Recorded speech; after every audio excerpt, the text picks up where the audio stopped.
Admission and formation of new state, इसका मतलब होता है कि इसके दो तरीके होते हैं। एक स्टेट, एक कंट्री के पास, जैसे कि हम इंडिया का एग्जांपल देते हैं, इंडिया में कुल 29 स्टेट है। तो अगर इंडिया किसी और कंट्री का, जैसे पाकिस्तान का कोई पार्ट कब्जा करके इंडिया में जोड़ता है, तो उसे कहते हैं admission and establishment of new state.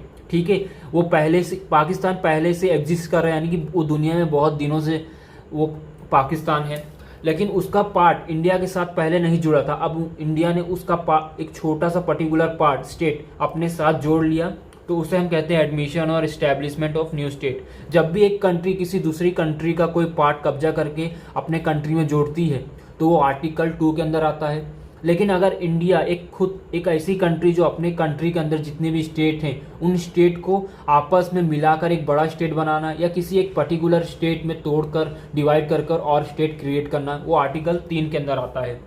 यानी कि दो तरीके होते हैं स्टेट बनाने का, फॉर्म करने का।